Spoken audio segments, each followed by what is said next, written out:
গল্প গ্লোবাল। এখানে তোমার জন্য আনছি ঘরে বাইরের সেরা সব সাহিত্যিকের নানান স্বাদের চিরকালীন আর সমকালীন গল্পের সম্ভার। এখন গল্প শুনতে যদি তুমি ভালোবাসো তাহলে গল্প গ্লোবালকে সাবস্ক্রাইব করতে পারো। সেক্ষেত্রে আমাদের গল্পের সমস্ত খবর পৌঁছে যাবে তোমার কাছে, আর আমরাও পেয়ে যাব তোমার মতো একজন শ্রোতাকে। সাবস্ক্রাইব করে বেল আইকনের ওপর তোমার আঙুলটা ছুঁয়ে দাও, তাহলেই তোমার পরশ আমার প্রাণে। তোমার জন্য আজকের নিবেদন।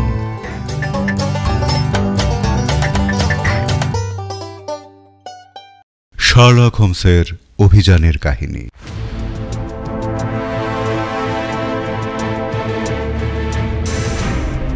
দি adventure of the six Napoleon অবলম্বনে নেপোলিয়নের মূর্তি।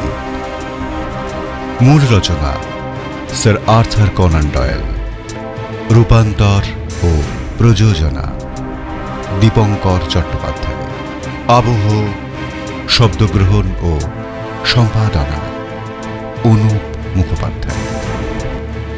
আজকের গল্প নেপোলিয়নের মূর্তি।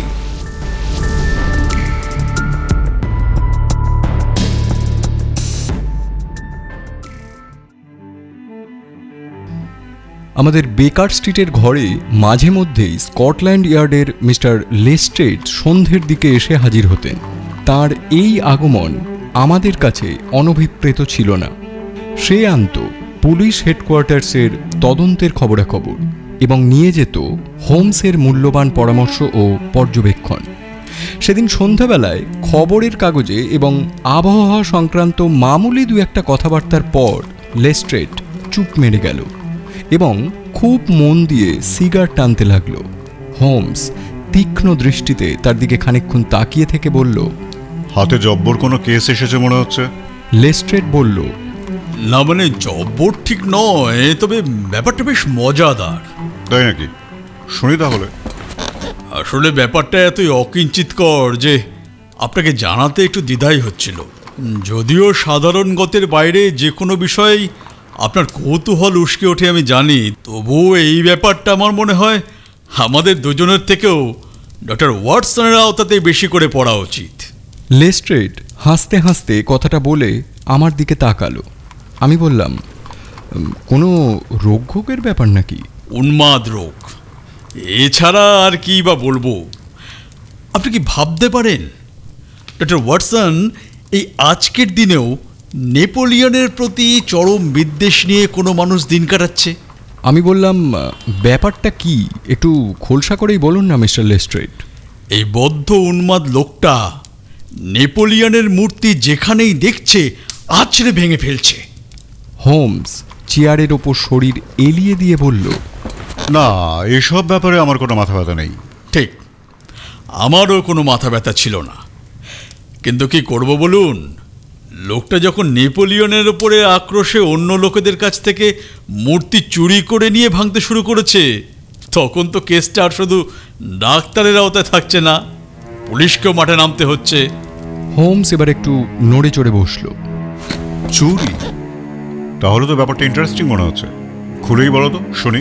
লেস্ট্রেড পকেট থেকে নোটবুক বার করে স্মৃতিটাকে একবার ঝালাই করে নিয়ে বলতে শুরু করলেন। প্রথম ঘটনাটা রিপোর্ট করা হয় 4 দিন আগে।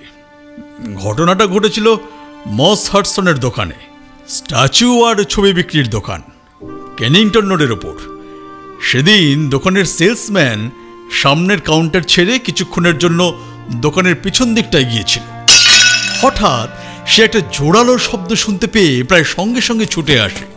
দেখে নেপোলিয়নের মূর্তিটা নিচে পড়ে চুরমার হয়ে আছে।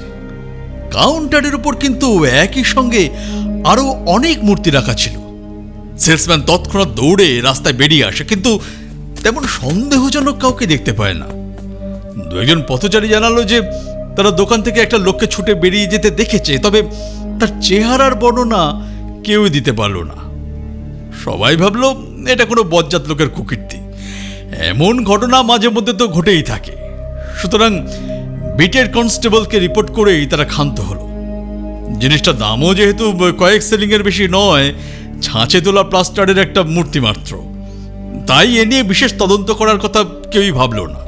তবে দ্বিতীয় ঘটনাটা কিন্তু মোটে উড়িয়ে দেওয়ার মতো নয়, যথেষ্ট সিরিয়াস, এবং ঘটেছে গতকাল রাতেই। কেনিংটন রোডের এই মস হাডসনের দোকানের কয়েকশো গজের মধ্যেই নামজাদা ডাক্তার ডক্টর বার্নিকটের বাড়ি। বাড়ির নিচতলায় বেশ বড়সড় কনসাল্টিং রুম, আর এই বাড়ি থেকে মাইল 2 দূরে তার সার্জারি ব্রাঞ্চ। এটা লোয়ার ব্রিক্সটন রোডে। এই ডক্টর বার্নিকট হচ্ছেন নেপোলিয়নের অসম্ভব ভক্ত। নেপোলিয়ন সংক্রান্ত অসংখ্য বই, ছবি এবং দুষ্প্রাপ্য জিনিসপত্রে বাড়ি বোঝাই করে রেখেছেন। কিছুদিন আগেই তিনি মস হাডসনের দোকান থেকে দুখানা নেপোলিয়নের মূর্তি কেনেন। একই ছাঁচ থেকে তোলা দুটি আবক্ষ মূর্তি, বিখ্যাত ফরাসি ভাস্কর ডিভাইনের অনুকরণে তৈরি মূর্তি। একটা রেখেছিলেন কেনিংটন রোডের বাড়িতে নিচের কনসাল্টিং হলে, আর একটা মূর্তি রেখেছিলেন তার লোয়ার ব্রিক্সটন রোডের সার্জারি চেম্বারে। একটা ম্যান্টল পিসের উপর সেটা রাখা ছিল। আজ সকালে ডক্টর বার্নিকট নিচের হল ঘরে নেমে অবাক হয়ে গেলেন। দেখলেন গত রাতে বাড়িতে চোর ঢুকেছিল, কিন্তু নেপোলিয়নের আবক্ষ মূর্তিটি ছাড়া আর কোনো জিনিসই এদিক ওদিক হয়নি। চুরি হয়েছে কেবল সেই মূর্তি। এবং হল থেকে বাইরে বেরিয়ে দেখলেন এই অদ্ভুত চোর মূর্তিটা বাগানের পাঁচিলের গায়ে চরম আক্রোশে আছড়ে ভেঙে ফেলেছে। পাঁচিলের নিচে চূর্ণ বিচূর্ণ হয়ে যাওয়া টুকরোগুলো পড়ে আছে। হোমস 2 হাতের তালু ঘষতে ঘষতে বলল, ব্যাপারটা যে বেশ অভিনব সেটা বলতেই হবে। জানতাম আপনি উৎসাহিত হবেন, কিন্তু আমি এখনো সবটা শেষ করিনি। ডক্টর বার্নিকট বেলা 12টা নাগাদ তার সার্জারি চেম্বারে এলেন এবং ঘরে ঢুকেই একবার থ হয়ে গেলেন। গত রাতে সেখানেও চোর ঢুকেছিল। ঘরের জানলা খোলা, আর ঘরময় ছত্রাকার হয়ে আছে নেপোলিয়নের দ্বিতীয় মূর্তির অসংখ্য ভাঙা টুকরো। মূর্তিটা যেখানে রাখা ছিল সেই ম্যান্টল পিসের ওপরেই আছড়ে ভাঙা হয়েছে মূর্তিটাকে। অনেক খুঁজেও এই উন্মাদ অপরাধীকে ধরবার মতো কোনো ক্লু কোনো জায়গাতেই পাওয়া যায়নি। এই হলো মোদ্দা ব্যাপার। এবার বলুন মিস্টার হোমস। একটা জিজ্ঞাসা আছে। বলুন। ডক্টর বার্নিকটের যে মূর্তি দুটো কাল ভাঙা হয়েছে, আর 4 দিন আগে মস হাডসনের দোকানে যে মূর্তিটা ভাঙা হয়েছিল, এই 3টে মূর্তি কি একটা আর একটা ডুপ্লিকেট? হ্যাঁ, একই ছাঁচের। তাহলে তো ব্যাপারটা তোমার থিওরির বিরুদ্ধে যাচ্ছে লেস্ট্রেড। তুমি বলছো নেপোলিয়নের ওপর চরম বিদ্বেষ থেকেই কেউ এই কাজটা করছে, কিন্তু সারা লন্ডনে সম্রাট নেপোলিয়নের শয়ে শয়ে মূর্তি রয়েছে।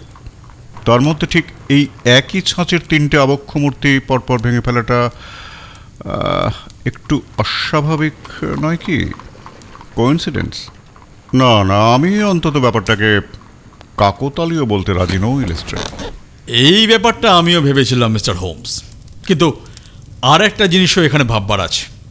সারা শহরে অসংখ্য নেপোলিয়নের মূর্তি আছে বটে, কিন্তু এই অঞ্চলে স্ট্যাচুর দোকান বলতে ওই একটি মস হাডসনের দোকান, এবং তিনি কেবল আবক্ষ মূর্তি বিক্রি করেন। নেপোলিয়নের ওই 3টির মধ্যে একটি স্ট্যাচু অনেক দিন ধরেই তার দোকানে পড়েছিল, তা প্রায় বছরখানেক তো হবেই। এখন উন্মাদ দুষ্কৃতীটি যদি এই অঞ্চলেরই লোক হয়ে থাকে, তো তার পক্ষে এই 3টি আবক্ষ মূর্তি দিয়েই কাজ শুরু করাটাই স্বাভাবিক নয় কি? আপনি কি বলেন ডক্টর ওয়াটসন? আমি বললাম, বাতিগ্রস্ত লোকেরা করতে পারে না এমন কোনো কাজ নেই। আধুনিক ফরাসি সাইকোলজিস্টরা এই ধরনের মানসিক স্তরকে বলেছেন ইডেফিক্স। সামান্য কোনো ব্যাপার থেকেই তীব্র একটা বিতৃষ্ণার জন্ম নিতে পারে। হয়তো খোঁজ নিলে দেখা যাবে এই লোকটা নেপোলিয়ন সম্পর্কে গভীরভাবে পড়াশুনো করেছে, হয়তো সম্রাটের কোনো একটা বিষয় তার ভালো লাগেনি। আবার এমনও হতে পারে হয়তো যুদ্ধে লোকটার পরিবারের কেউ দারুণভাবে ক্ষতিগ্রস্ত হয়েছিল, তার থেকেও ইডেফিক্সে আক্রান্ত হতে পারে এবং তারই প্রভাবে সব করে বেড়াচ্ছে। না মাই ডিয়ার ওয়াটসন, আমার কিন্তু তা মনে হয় না। মাথা নাড়তে নাড়তে বলল হোমস। ইডি ফিক্সে আক্রান্ত হলে লোকটার পক্ষে মূর্তিগুলো খুঁজে খুঁজে বার করা সম্ভব হতো না। বেশ, তাহলে তোমার ব্যাখ্যাটা শুনি। আমার কোনো ব্যাখ্যা নেই, আমি শুধু দেখছি যে লোকটার উল্টোপাল্টা কাজের মধ্যেও একটা সতর্ক পদ্ধতি রয়ে গেছে।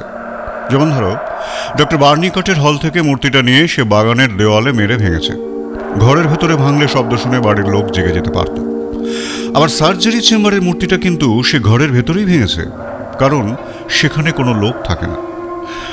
দেখো, ব্যাপারটাকে যতই হাস্যকর তুচ্ছ বলে মনে হোক না কেন, আমার কিন্তু যাই হোক, লেস্ট্রেড, নতুন কিছু ঘটলে জানিও, আমি খুশি হব। নতুন কিছু ঘটতে খুব বেশি সময় লাগলো না। পরদিন সকালে আমি তখন ঘর থেকে বেরোবার জন্য তৈরি হচ্ছি, এমন সময় দরজায় টোকা পড়ল। একখানা টেলিগ্রাম হাতে ঘরে ঢুকলো হোমস। বলল, টেলিগ্রাম করেছে লেস্ট্রেড। নিজেই পড়ে শোনালো। কাম ইনস্ট্যান্টলি 133 পিট স্ট্রিট। ব্যাপারটা কি জানি না, বোধহয় মূর্তি সংক্রান্ত ব্যাপারই হবে, এবং তাই যদি হয় তাহলে বুঝতে হবে লোকটা শহরের অন্য প্রান্তেও তার কাজ শুরু করে দিয়েছে। টেবিলে কফি রেডি, দরজায় গাড়ি দাঁড়িয়ে, চটপট নাও। আধ ঘন্টার মধ্যেই আমরা পিট স্ট্রিটে পৌঁছে গেলাম।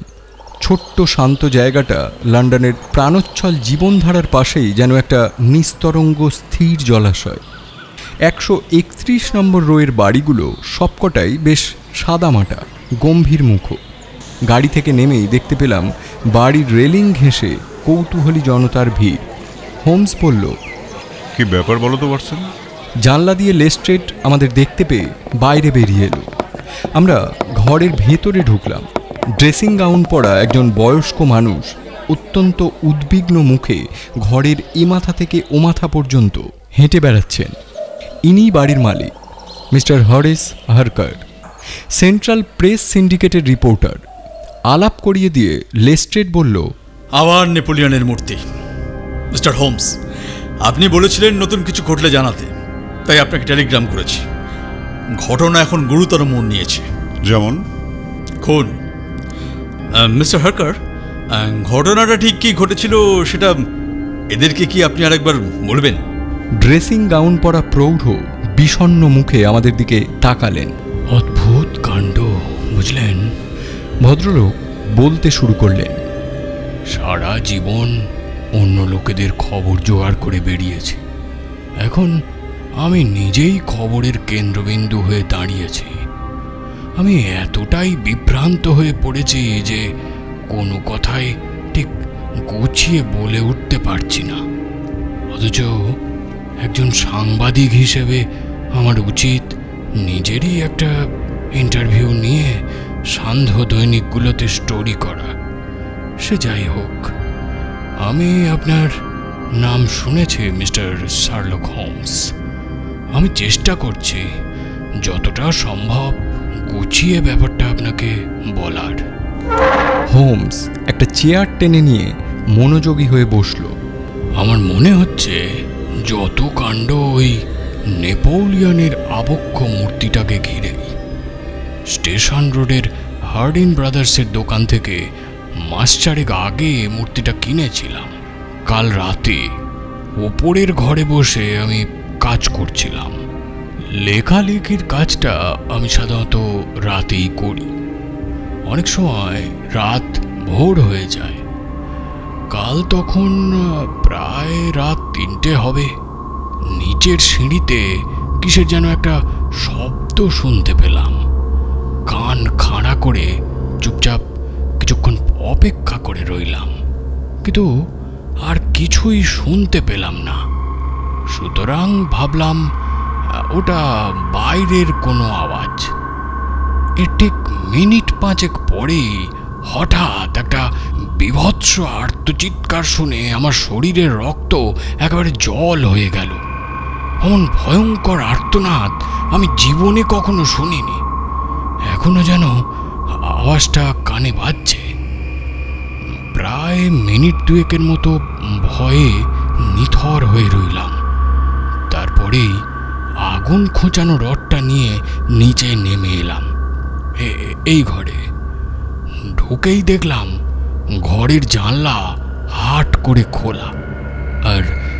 নেপোলিয়নের আবক্ষ মূর্তিটা এইখানটায় রাখা ছিল, সেটাও উধাও। বেশ অবাকই হলাম, বুঝতে পারলাম না একটা সামান্য প্লাস্টারের স্ট্যাচু চুরি করতে ঘরে চোর ঢুকলো কেন। তো যাই হোক, দরজা খুলে বাইরে বেরোতে গিয়েই অন্ধকারের মধ্যে পড়ে থাকা একটা মৃতদেহের সঙ্গে হোঁচট লেগে হুমড়ি খেয়ে পড়লাম।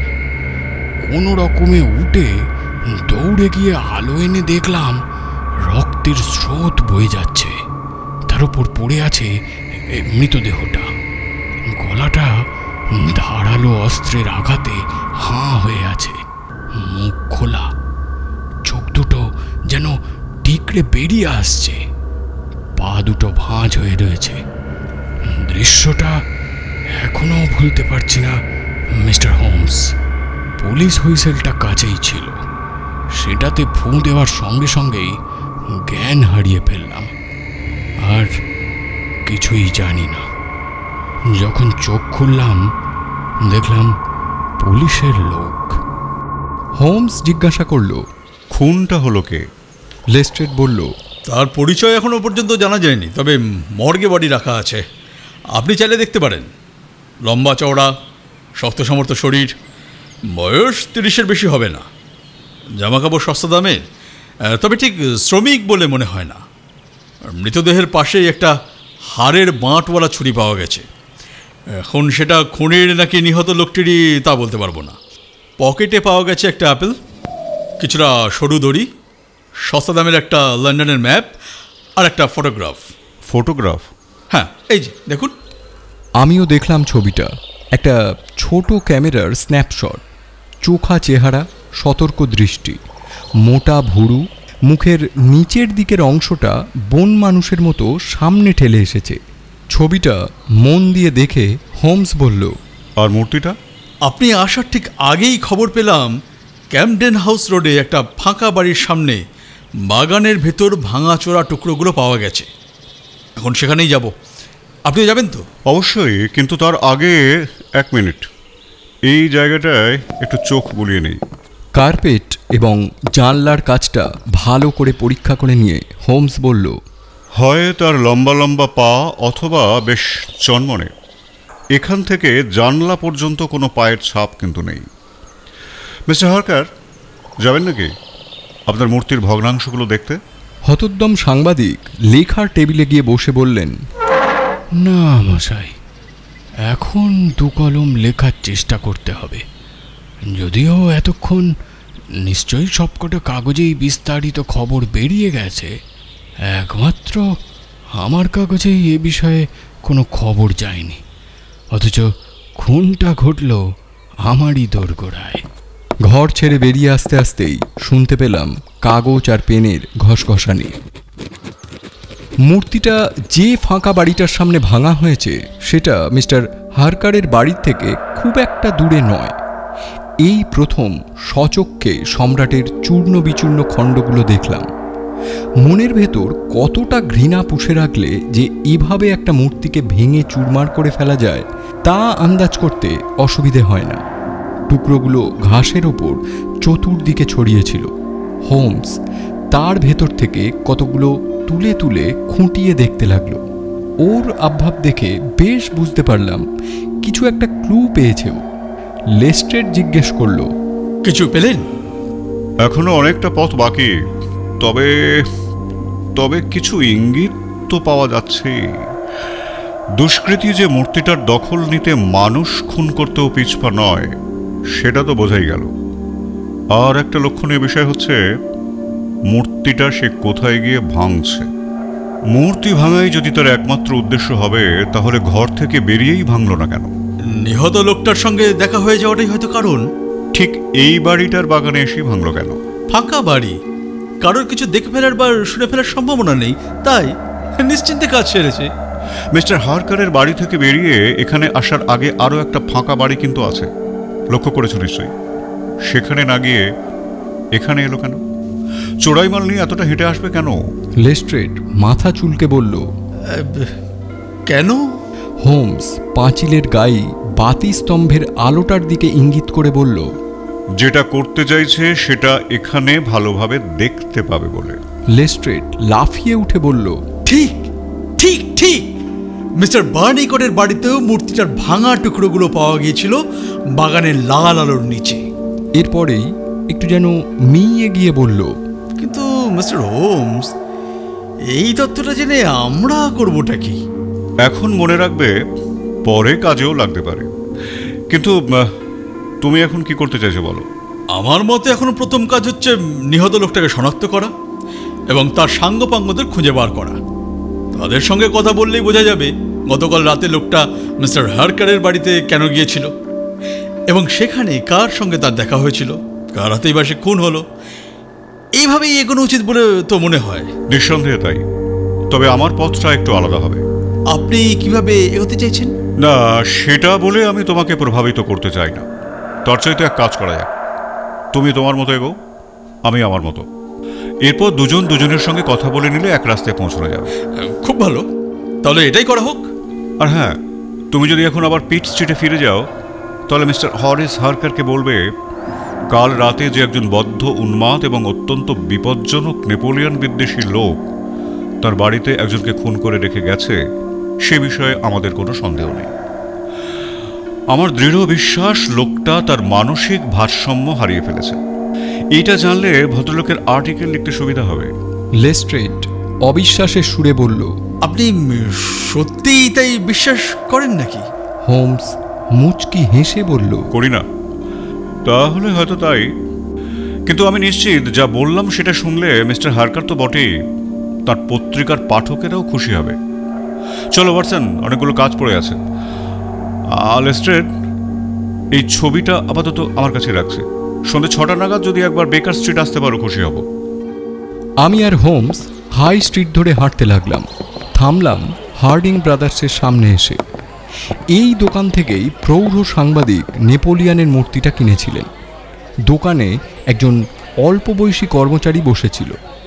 হোমসের প্রশ্ন শুনে সে জানালো যে সে নতুন এই দোকানে কাজ নিয়েছে, এত খবর সে জানে না। আর মিস্টার হার্ডিং বিকেলের আগে দোকানে আসেন না। সুতরাং হোমসের মুখে হতাশা এবং বিরক্তি ফুটে উঠল। খানিকক্ষণের মধ্যেই সেটা হজম করে নিয়ে বলল, সব কিছুই যে আমাদের অনুকূলে যাবে এমন তো কোনো কথা নেই, কি বলো ওয়াটসন? বিকেলেই আসা যাবে। আমার উদ্দেশ্যটা আশা করি বুঝতে পেরেছো। মূর্তিগুলো যেখানে তৈরি হয়েছিল সেখানকার সন্ধান পেতে চাইছো, তাই তো? ঠিক। বেচারা মূর্তিগুলোর এই দুঃখজনক পরিণতির পিছনে যদি রহস্যজনক কোনো কারণ থেকে থাকে, তাহলে মূর্তিগুলোর আঁতুর ঘরে পৌঁছতে পারলে সে রহস্যের সন্ধান পাওয়া যেতে পারে। চলো কেনিংটন রোডে মস হাডসনের সঙ্গে দেখা করা যাক। প্রথম মূর্তিটা ভাঙা হয়েছিল তারই দোকানের ভেতর, কাউন্টার থেকে তুলে নিয়ে। হ্যাঁ, এই মস হাডসনও হয়তো আমাদের আলোর সন্ধান দিতে পারবেন। চলো দেখা যাক।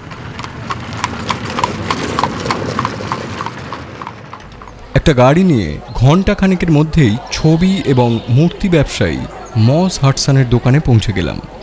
ভদ্রলোকের ছোটোখাটো শক্ত সামর্থ্য চেহারা, লাল মুখ এবং বেশ মেজাজি। হোমসের প্রশ্ন শুনে বললেন, হ্যাঁ, এই কাউন্টার থেকে মূর্তিটা নিয়ে ভেঙে দিয়ে চলে গেছে। কী জন্যে যে আমরা ট্যাক্সগুলো দেই তা তো বুঝি না। চোর বদমাইশদের যদি আটকানোই না যায় তো আর। অন্য দুটো মূর্তি কি ডক্টর বার্নিকটকে বিক্রি করেছিলেন? হ্যাঁ, উনিই আমার কাছ থেকে মূর্তি দুটো কিনে নিয়ে গেছিলেন। সেই দুটো মূর্তিও যে বদমাইশ ভেঙে দিয়ে গেছে সেটা শুনেছেন নিশ্চয়ই। ছি, কি লজ্জার ব্যাপার বলুন তো। এ একজন অ্যানার্কিস্ট ছাড়া তো আর কারোর কাজ হতে পারে না।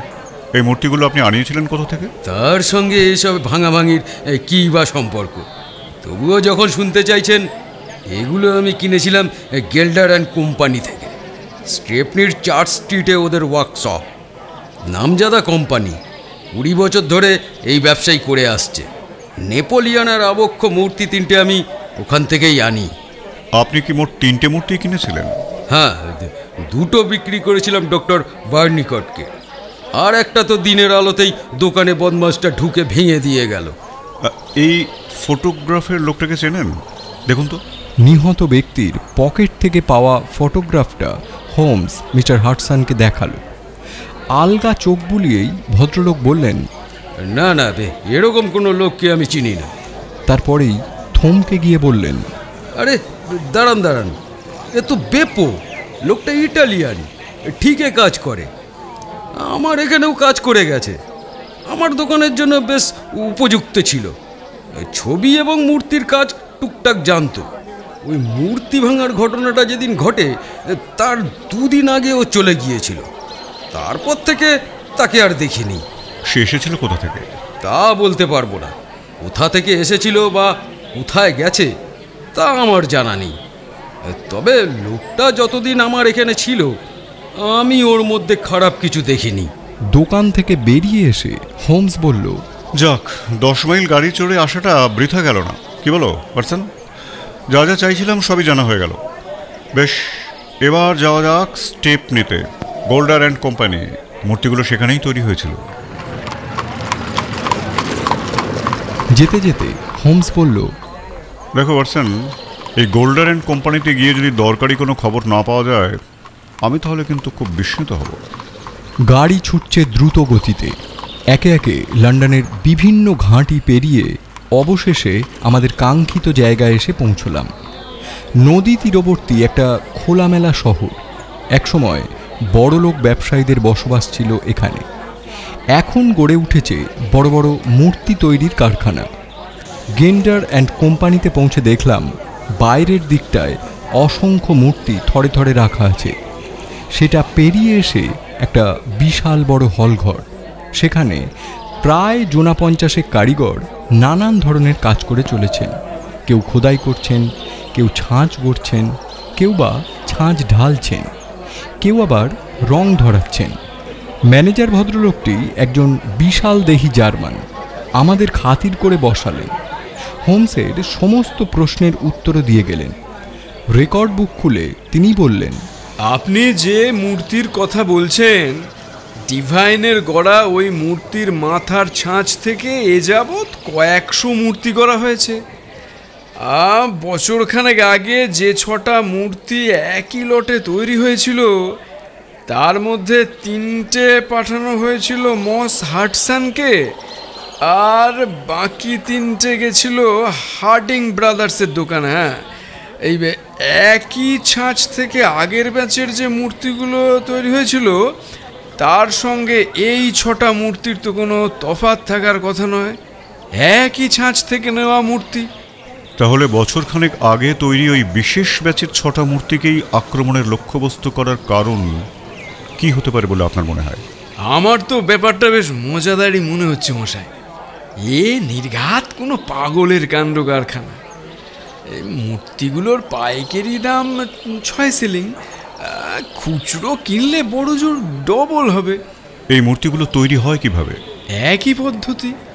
মুখের দুপাশ থেকে 2টো ছাঁচ তুলে জুড়ে দেওয়া হয়। প্লাস্টার অফ প্যারিসের তৈরি। এই ঘরেই তৈরি হয় সব মূর্তি? হ্যাঁ, এই ইটালিয়ান কারিগররাই সব তৈরি করে। আর ছাঁচ ঢালা হয়ে গেলে বাইরের ওই প্যাসেজটাতে ওইখানে শুকোতে দেওয়া হয়। আর শুকনো হয়ে যাওয়ার পর সেগুলো চলে যায় গুদামে। এবারে হোমস পকেট থেকে সেই ফটোগ্রাফটা বার করে ম্যানেজারের সামনে ধরে বলল, দেখুন তো, এই লোকটাকে চিনতে পারেন? মুহূর্তের মধ্যে ম্যানেজারের চোখ মুখ পাল্টে গেল। রাগে লাল হয়ে উঠে বললেন, খুব ভালো করে চিনি। একটা দিনের জন্য হলেও আমাদের এত বড় কোম্পানির সুনাম নষ্ট করেছিল ওই রাস্কেলটা। ওর জন্যই এখানে পুলিশ এসেছিল। কেন, সে করেছিল কি? ওরই সংজাতি একজন ইটালিয়ানকে একদিন রাস্তায় ছুরি মেরে এসে এখানে বসে কাজ করছিল। কতদিন আগের ঘটনা এটা? 1 বছরের মতো। এর নাম কি? বেপ্পো কাজটা ভালোই জানত, কিন্তু ওকে চাকরি দেওয়ার দায়ে আমাকেও অনেক হ্যাপা পোয়াতে হয়েছিল। কি শাস্তি হয়েছিল? কপাল জোরে লোকটা বেঁচে গিয়েছিল, তাই 1 বছরের বেশি আর হাজতবাস হয়নি। অল্পের উপর দিয়েই গেছে। তার মানে এতদিনে সে ছাড়া পেয়ে গেছে? হ্যাঁ, আমারও তাই ধারণা। তবে এখানে আসার মতো ওর মুখ নেই। এখানে সে আসবে না। কোথায় গেছে সেটাও বলতে পারবো না। ও দাঁড়ান দাঁড়ান, এখানে ওর এক খুড়তুতো ভাই কাজ করে, তাকে ডাকি, সে হয়তো আপনাকে সন্ধান দিতে পারবে। হোমস প্রায় আঁতকে উঠে বলল, সর্বনাশ, ও কাজটি খবরদার করবেন না। বিষয়টা কিন্তু মোটেই মজাদার কিছু নয়, যথেষ্ট গুরুত্বপূর্ণ, এবং দেখতে পাচ্ছি ক্রমেই গুরুত্ব আরও বেড়েই চলেছে। বেপ্পর ভাইকে এ বিষয়ে এখন কিচ্ছু বলবার দরকার নেই। আপনি ছাড়া এসব কথা এক্ষুনি যেন আর কেউ জানতে না পারে। আচ্ছা, আর একটা কথা এবার বলুন। খাতায় দেখলাম মূর্তিগুলো বিক্রি হয়েছে গত বছর জুন মাসের 3 তারিখ। হ্যাঁ, রেকর্ড তো তাই বলছে। বেপ্পো গ্রেপ্তার হয়েছিল কত তারিখে? সেটা ঠিক মনে নেই, তবে স্যালারি বুকের তারিখ দেখলে মোটামুটি একটা আন্দাজ দিতে পারব। কয়েকটা পাতা উল্টে তিনি বললেন, মে মাসের 20 তারিখ তাকে শেষবারের মতো মাইনে দিয়েছিলাম। অনেক ধন্যবাদ, আর আপনার সময় নষ্ট করব না। শুধু শেষবারের মতো একটাই অনুরোধ করব, আমাদের এই তদন্তের ব্যাপারটা কেউ যেন জানতে না পারে।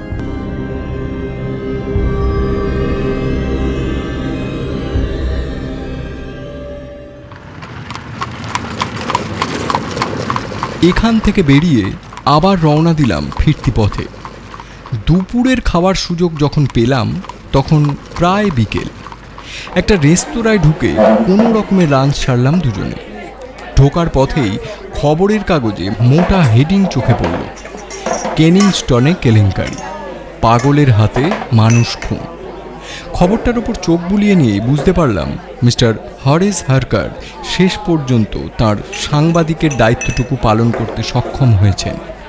ঘটনার বেশ শিহরণ জাগানো একটা বর্ণনা দিয়েছেন তিনি। কাগজটা নুনদানির গায়ে ঠেস দিয়ে রেখে খেতে খেতেই পড়ছিল হোমস, আর মুচকে মুচকে হাসছিল।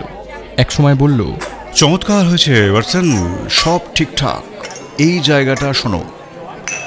পাঠকেরা জেনে খুশি হবেন যে স্কটল্যান্ড ইয়ার্ডের প্রথিত যশা গোয়েন্দা অফিসার মিস্টার লেস্ট্রেড এবং প্রখ্যাত অপরাধ বিজ্ঞানী মিস্টার শার্লক হোমস দুজনেই একই সিদ্ধান্তে উপনীত হয়েছেন।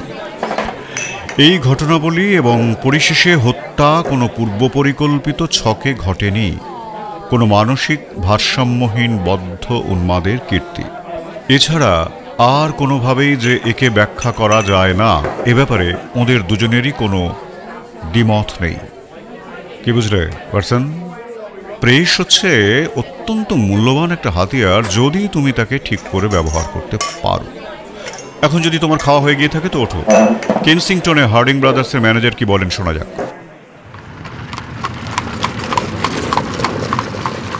হার্ডিং ব্রাদার্সের এম্পোরিয়ামটা বেশ বড়সড় হলেও প্রতিষ্ঠাতা ভদ্রলোকটি চেহারায় বেশ ছোটোখাটো, তবে অত্যন্ত চটপটে এবং পরিষ্কার মাথা।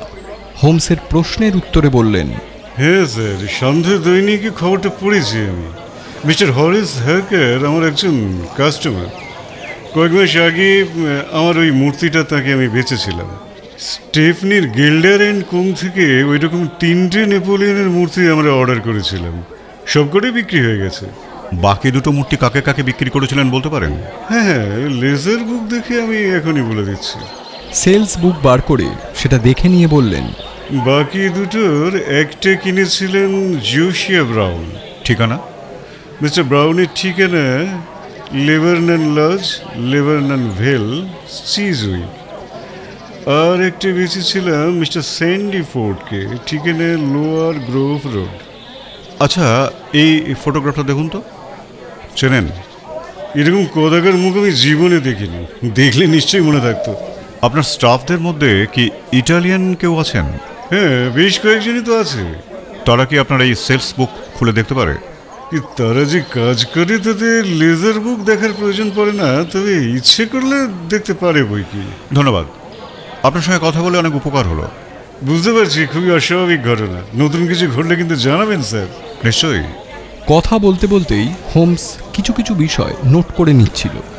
ওর মুখ চোখ দেখে বেশ খুশি খুশিই মনে হচ্ছিল। বুঝতে পারছি তদন্ত ঠিকঠাক দিকেই এগোচ্ছে। বাইরে বেরিয়ে এসে অবশ্য সে ব্যাপারে কিছুই না বলে শুধু বলল, তাড়াতাড়ি চলো ওয়াটসন, বেকার স্ট্রিটে লেস্ট্রেড এসে বসে থাকবে। যতটা সম্ভব তাড়াহুড়ো করে বেকার স্ট্রিটে পৌঁছে দেখলাম ইতিমধ্যেই লেস্ট্রেড এসে গেছে এবং অধৈর্য হয়ে ঘরের মধ্যে পায়চারি করছে। তবে মুখ দেখে মনে হলো আজকের দিনটা তারও বেকার যায়নি। আমাদের দেখেই বলল, বলুন কি খবর? কপাল খুললো? বেশ একটা ঝোড়ো দিন কাটলো বলতে পারো। রিটেলার এবং হোলসেলার সবার সাথেই দেখা হলো। সব কটা মূর্তির হদিশ পেয়ে গেছি। মূর্তির হদিশ? আমি ভাবলাম কি না কি। অবশ্যই এই ব্যাপারে আমার কিছু বলা উচিত নয়, আপনি আপনার মেথড অনুযায়ী এগোবেন। তবে আমার ধারণা আমি কিন্তু আসল কাজের কাজটা করতে পেরেছি। নিহত ব্যক্তির পরিচয়টা বার করে ফেলেছি। তাই নাকি?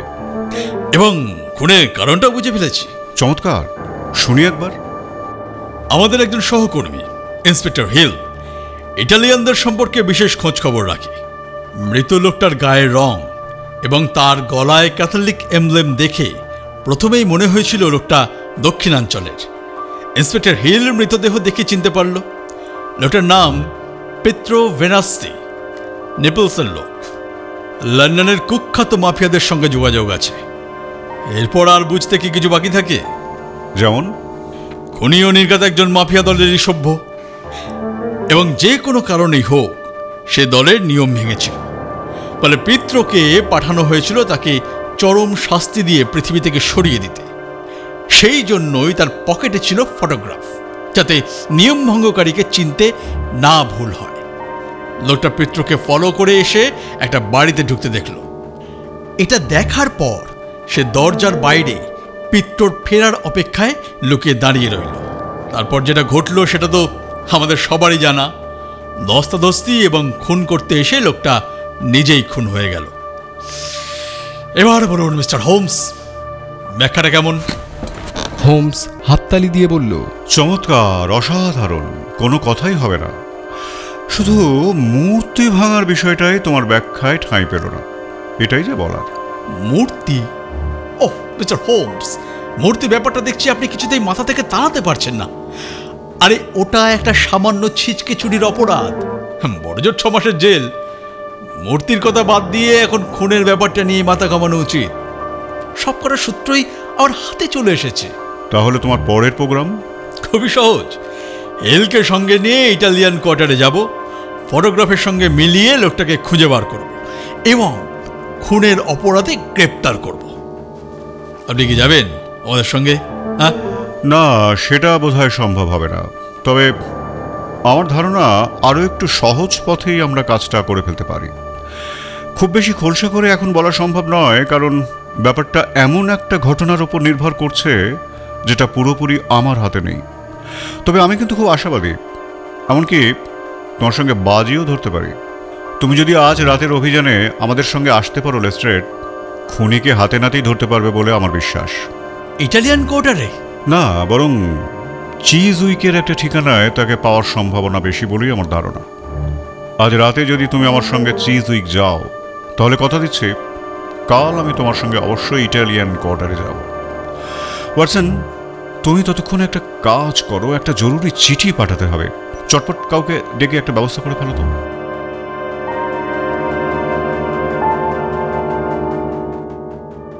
পুরনো কাগজপত্রের ঘরটায় ঢুকে পুরনো খবরের কাগজ ঘাঁটাঘাঁটি করেই সন্ধেটা কাটিয়ে দিল হোমস। যখন বেরিয়ে এলো দেখলাম চোখে মুখে বেশ একটা সফলতার তৃপ্তি, কিন্তু আমাদের কাছে কিছুই ভাঙল না। বুঝতে পারছি এই জটিল রহস্য সমাধান করতে ও একটার পর একটা বন্ধ জানলা খুলতে খুলতে এগোচ্ছে। ঠিক কোন চূড়ান্ত লক্ষ্যে আমরা পৌঁছতে চাইছি সেটা বুঝতে না পারলেও এটা আমার কাছে পরিষ্কার যে হোমসের ধারণা এই অদ্ভুত অপরাধী এবার একই ছাঁচ থেকে তৈরি নেপোলিয়ানের অন্য দুটো অক্ষত মূর্তির ওপরেও চড়াও হবে। এদের মধ্যে একটা মূর্তি আছে চিজউইকে। হার্ডিং ব্রাদার্সের ভদ্রলোকই তথ্যটা দিয়েছিলেন হোমসকে। আজ রাতের অভিযানের মূল লক্ষ্য যে সেখান থেকেই অপরাধীকে হাতে নাতে ধরা, সে ব্যাপারে আমার কোনো সন্দেহ নেই। এবং এখন বুঝতে পারছি হোমস এই কারণেই খবরের কাগজের মাধ্যমে একটা ভুল তথ্য প্রচার করে দিয়েছিল যে পুরো ঘটনাটাই একটা বদ্ধ পাগলের কাজ বলেই পুলিশ এবং গোয়েন্দারা বুঝতে পেরেছে। ফলে অপরাধী ধরে নেবে পুলিশ হাত গুটিয়ে নিয়েছে এবং সে তার কাজ চালিয়ে যাবে। সুতরাং বেরোবার আগে হোমস যখন আমাকে রিভলভারটা সঙ্গে নিতে বলল এবং নিজেও যখন ওর প্রিয় গুলি ভরা হান্টিং ক্রপটা তুলে নিল, আমি মোটেও অবাক হলাম না। কারণ যার বিরুদ্ধে আমাদের এই অভিযান সে শুধু উন্মাদী নয়, যথেষ্ট ভয়ঙ্কর। লেস্ট্রেডের কথা অনুযায়ী দুর্ধর্ষ গলাকাটা দলের একজন সদস্য। রাত ঠিক 11টার সময় আমাদের গাড়ি এসে গেল। 4 চাকার ঘোড়ার গাড়িটায় উঠে আমরা রওনা দিলাম। হ্যামার স্মিথ ব্রিজের উল্টো দিকে এসে গাড়ি দাঁড় করালাম।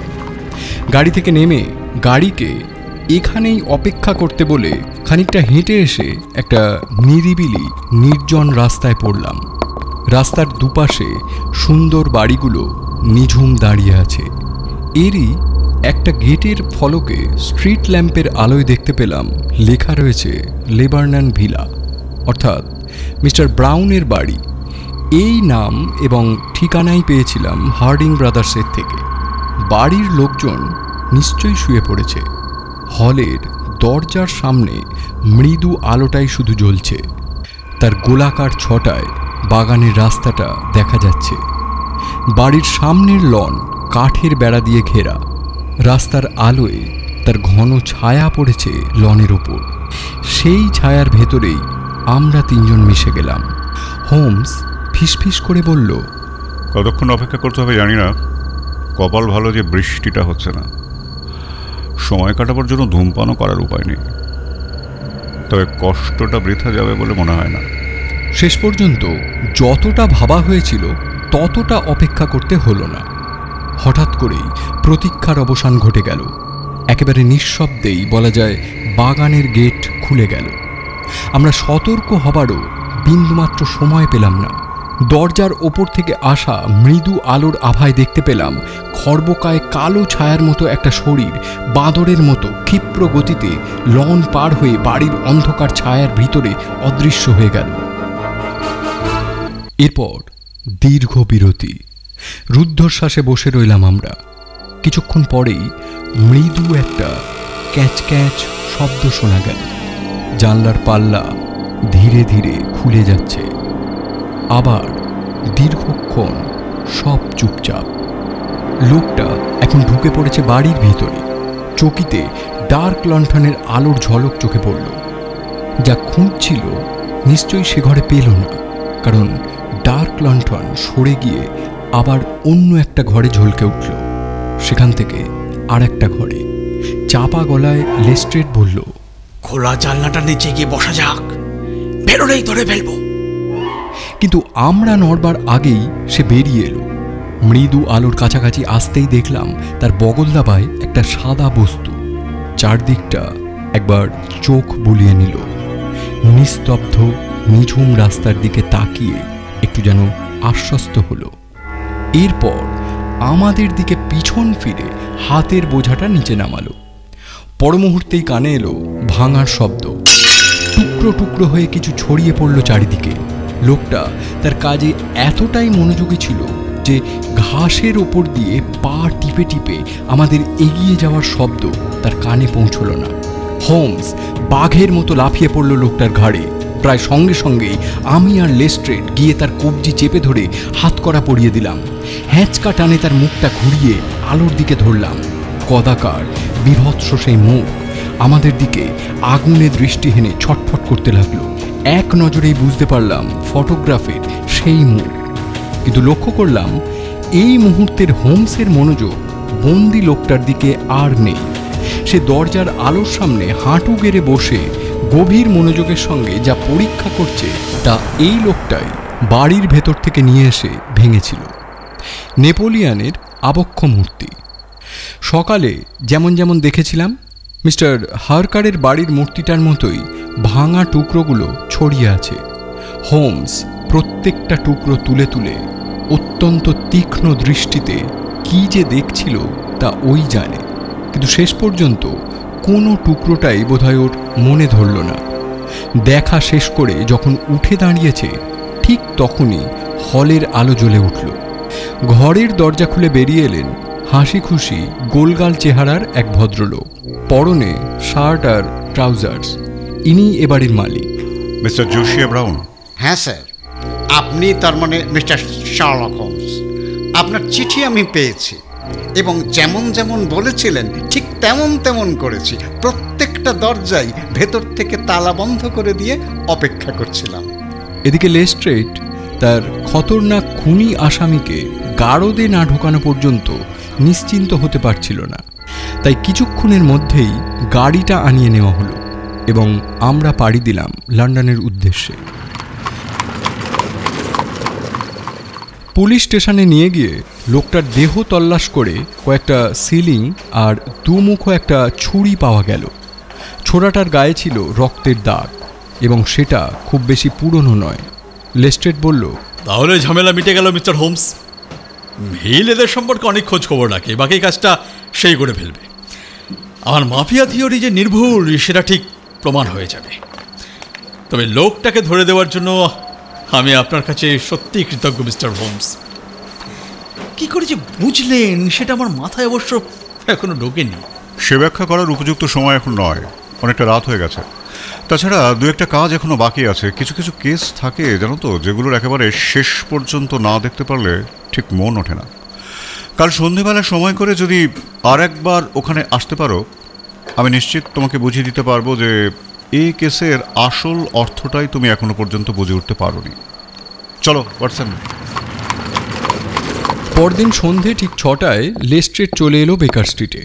এসেই বলল, এই যে আসামি সম্পর্কে ইতিমধ্যেই অনেক তথ্য বার করে ফেলেছি আমরা। হোমস পাইপে টান দিয়ে এক মুখ ধোঁয়া ছেড়ে বলল, যেমন? লোকটার নাম বেপ্পো। পুরো নামটা জানা যায়নি।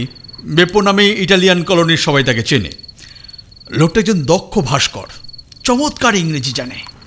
সৎ পথে রোজগার করতে করতেই পাপের পথে এসে পড়ে।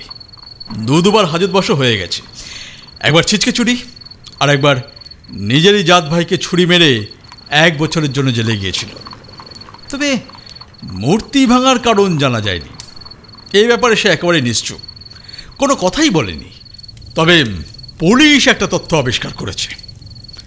যে মূর্তিগুলো সে ভেঙেছে সেগুলো সম্ভবত তার নিজের হাতেই তৈরি। কারণ এই বেপ্পো নামের লোকটা গেল্ডার অ্যান্ড কোম্পানিতে এইসব মূর্তি ঢালাইয়ের কাজই করত।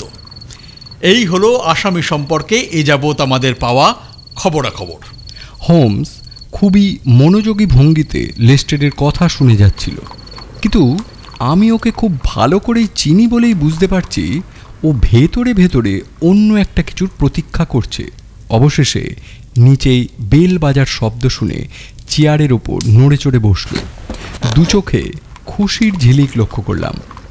মিনিটখানেক পরেই সিঁড়িতে পায়ের শব্দ শোনা গেল, আর তারপরেই ঘরে ঢুকলেন এক বয়স্ক ভদ্রলোক।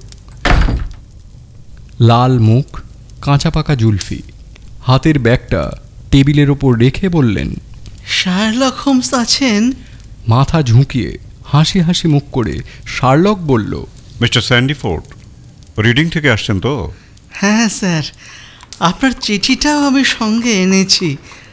আপনি লিখেছেন ডিভাইনের তৈরি মূর্তির ছাঁচ থেকে নেওয়া নেপোলিয়ানের একটা মূর্তি আপনার লাগবে এবং তার জন্য 10 পাউন্ড দিতে আপনি রাজি আছেন, তাই তো? আপনার চিঠি পেয়ে আমি বেশ অবাকই হয়েছি। বুঝতে পারছি না আপনি কিভাবে জানলেন যে ওরকম একটা মূর্তি আমার কাছে আছে। আপনার অবাক হবারই কথা, কিন্তু ব্যাপারটা আসলে খুবই সহজ। হার্ডিং ব্রাদার্সের মিস্টার হার্ডিং বললেন যে লাস্ট কপিটা তারা আপনাকে বিক্রি করেছেন। ওদের ওখান থেকে আপনার ঠিকানাটাও পেয়ে গেলাম। ও, এবার বুঝলাম ব্যাপারটা। আচ্ছা, ওরা কি আপনাকে বলেছেন আমি কত দিয়ে কিনেছিলাম মূর্তিটা? না, সেটা বলেননি।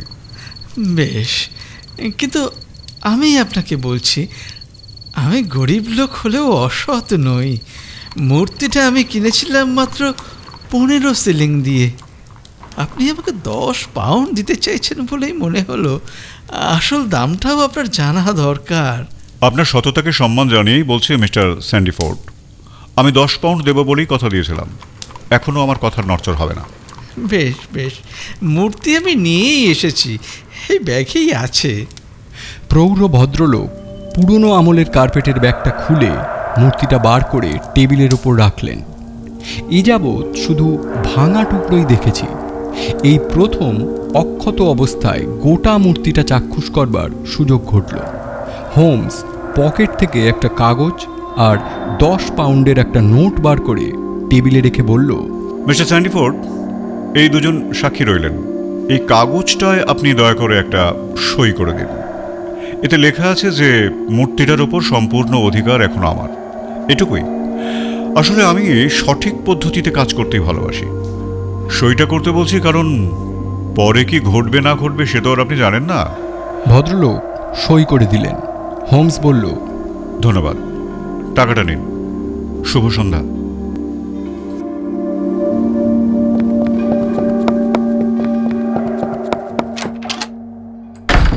মিস্টার স্যান্ডিফোর্ড ঘর থেকে বেরিয়ে যাবার সঙ্গে সঙ্গেই হোমস যা করল তা দেখে আমি এবং লেস্ট্রেড দুজনেই তাজ্জব বনে গেলাম। ও প্রথমেই ড্রয়ার খুলে একটা সাদা কাপড় বের করে সেটা টেবিলের ওপর বিছিয়ে দিল। তারপর সদ্য কেনা নেপোলিয়ানের মূর্তিটা তার মাঝখানে বসালো। সবশেষে ওর হান্টিং ক্রপের বাঁট দিয়ে মূর্তিটার মাথার ঠিক মাঝখানে সজোরে একটা আঘাত করল। টুকরো টুকরো হয়ে মূর্তি ছড়িয়ে পড়ল কাপড়ের ওপর। এরপর ঝুঁকে পড়ল ভাঙা টুকরোগুলোর ওপর। খানিকক্ষণ পরেই সোল্লাসে চেঁচিয়ে উঠে একটা টুকরো তুলে ধরল আমাদের চোখের সামনে। পুডিংয়ের ওপর কিসমিসের মতো একটা কালো বস্তু আটকে রয়েছে টুকরোটার সঙ্গে। জেন্টলম্যান, দেখুন, এই হলো সেই বিখ্যাত ব্ল্যাক ফল, বর্জিয়ার সেই কালো মুক্ত। মুহূর্তের জন্য আমি আর লেস্ট্রেড নির্বাক হয়ে বসে রইলাম। তারপরেই আমরা দুজনেই একসঙ্গে যেন এক রহস্যঘন নাটকের চূড়ান্ত পরিণতিতে এসে আবেগে আপ্লুত হয়ে হাততালি দিয়ে উঠলাম। হোমসের গাল লাল হয়ে উঠল। মাথা নুইয়ে আমাদের অভিবাদন জানাল। তারপর বলতে শুরু করল, বর্তমানে পৃথিবীর সবচাইতে প্রসিদ্ধ এবং মূল্যবান মুক্তটি হলো এই ব্ল্যাক পার্ল, যেটা হারিয়ে গিয়েছিল ডেকার হোটেলের কলুন্নার যুবরাজের শোয়ার ঘর থেকে।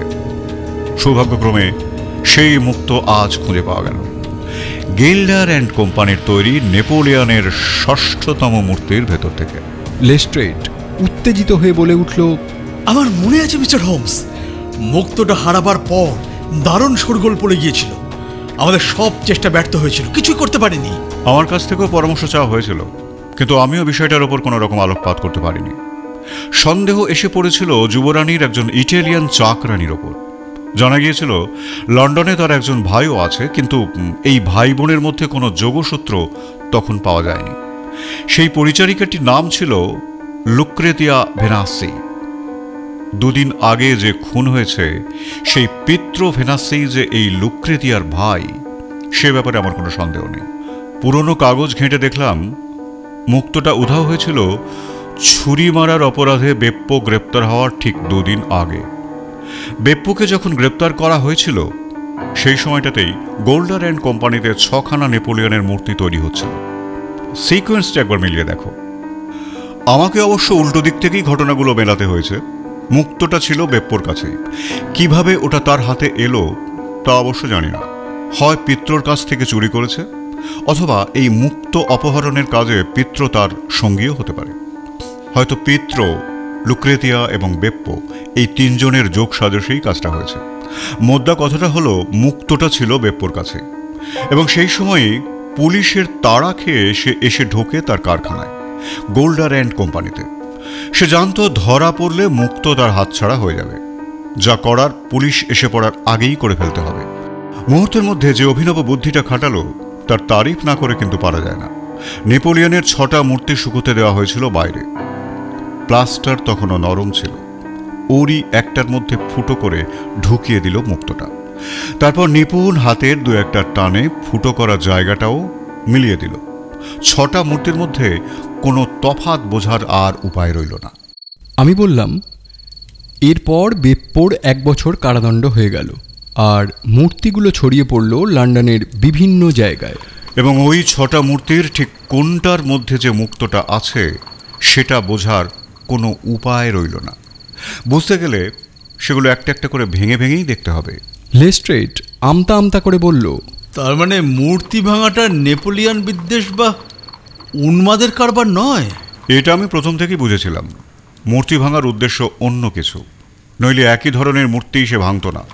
এবং ভাঙার সময় আলোর কাছেও নিয়ে গিয়ে ভাঙত না। কিন্তু 1 বছর পর জেল থেকে বেরিয়ে মূর্তিগুলোর সন্ধান বার করলো কিভাবে? কাজটা তার কাছে কঠিন ছিল না। গোল্ডার অ্যান্ড কোম্পানিতে তার এক ভাই কাজ করত, তার মাধ্যমে জেনে গিয়েছিল ওগুলো কোন কোন দোকানে সাপ্লাই দেওয়া হয়েছিল। তারপর মজ হাটসনের দোকানে কাজ নিয়ে 3টে মূর্তির সন্ধান বার করে ফেলল।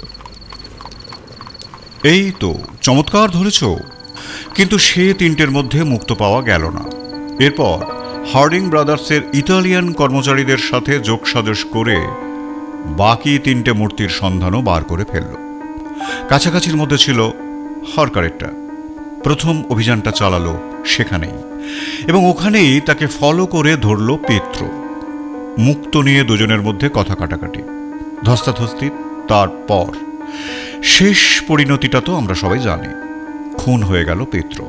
নিহত ব্যক্তির নাম যে পিত্র ভেনাসি, এটা জানার পরেই আমি তার বোন লুক্রেতিয়া ভেনাসির সঙ্গে তার যোগসূত্রটা পেয়ে গেলাম, এবং নিশ্চিত হয়ে গেলাম মূর্তি ভেঙে বেপ্পো যা খুঁজছে তা বোজিয়ার ব্ল্যাক পার্ল ছাড়া আর কিছুই নয়।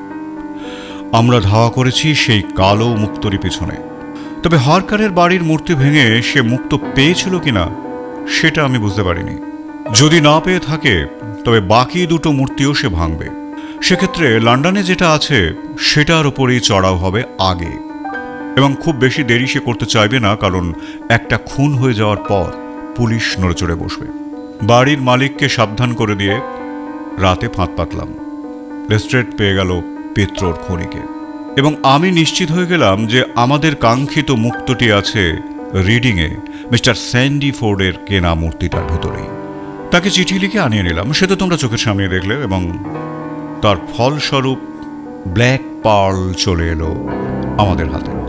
লেস্ট্রেডের ঘোর এখনো কাটেনি। বিস্মিত চোখে হোমসের দিকে তাকিয়ে রইল। কিন্তু আমার মাথায় একটা প্রশ্ন অনেকক্ষণ খচখচ করছিল। বললাম, পিত্র তো বেপ্পরই সাগরে, সুতরাং বেপ্পো তার অচেনা নয়। তাহলে সে বেপ্পোর ছবি পকেটে নিয়ে ঘুরছিল কেন?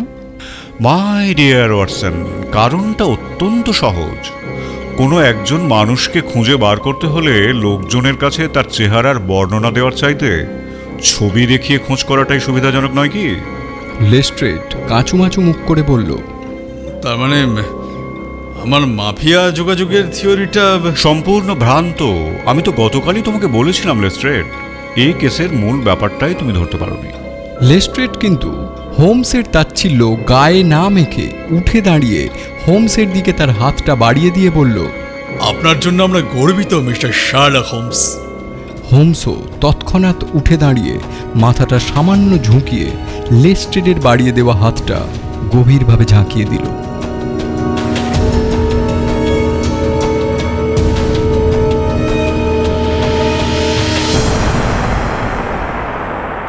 এতক্ষণ তোমাকে শোনাচ্ছিলাম শার্লক হোমসের অভিযানের কাহিনী, নেপোলিয়নের মূর্তি, বিভিন্ন চরিত্রের সংলাপগুলো যারা বলল, লেস্ট্রেড, অপু, হারকার এবং Watson, Anup, mister Harrison, Bhoglu, Gilder and কোম্পানির ম্যানেজার সঞ্জিত, জোশিয়া ব্রাউন এবং শার্লক হোমসের সংলাপগুলো বললাম আমি দীপঙ্কর। তোমার সঙ্গে আবার দেখা হবে নতুন গল্প নিয়ে। আজ এই পর্যন্ত। ও হ্যাঁ, শুনতে ভালো লেগে থাকলে লাইক দিও, শেয়ার করো, আর মতামত জানালে তো আমি খুবই খুশি হব। টাটা।